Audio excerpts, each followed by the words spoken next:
کہ روئے زمین پر پھیل کر ایک دوسرے میں گھس جائیں گے، اور سور پھونکا جائے گا تو ہم سب کو جمع کر لیں گے، اور اس روز ہم جہنم کو کافروں کے سامنے لائیں گے، جن کی آنکھیں میری یاد سے پردے میں تھیں اور وہ سننے کی طاقت نہیں رکھتے تھے۔ اب کیا کافر یہ خیال کرتے ہیں کہ وہ میرے بندوں کو میرے سوا اپنا کارساز بنائیں گے تو میں خفا نہیں ہوں گا؟ ہم نے ایسے کافروں کے لیے جہنم کی مہمانی تیار کر رکھی ہے۔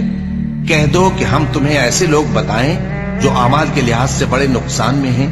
یہ وہ لوگ ہیں جن کی دوڑ دھوپ دنیا کی زندگی میں برباد ہو گئی اور وہ یہ سمجھے ہوئے ہیں کہ وہ اچھے کام کر رہے ہیں۔ یہ وہ لوگ ہیں جنہوں نے اپنے پروردگار کی آیتوں کو نہ مانا اور اس کے سامنے جانے سے انکار کیا، تو ان کے اعمال ضائع ہو گئے۔ سو ہم قیامت کے دن ان کے لیے کچھ بھی وزن قائم نہیں کریں گے۔ یہ ان کی سزا ہے، یعنی جہنم، اس لیے کہ انہوں نے کفر کیا اور ہماری آیتوں اور ہمارے پیغمبروں کی ہنسی اڑائی۔ جو لوگ ایمان لائے اور عمل نیک کیے ان کے لیے بہشت کے باغ بطور مہمانی ہوں گے، ہمیشہ ان میں رہیں گے اور وہاں سے مکان بدلنا نہ چاہیں گے۔ کہہ دو کہ اگر سمندر میرے پروردگار کی باتوں کے لکھنے کے لیے روشنائی ہو تو قبل اس کے کہ میرے پروردگار کی باتیں تمام ہوں سمندر ختم ہو جائے، اگرچہ ہم ویسا ہی اور اس کی مدد کو لائیں۔ کہہ دو کہ میں تمہاری طرح کا ایک بشر ہوں، البتہ میری طرف وہی آتی ہے کہ تمہارا معبود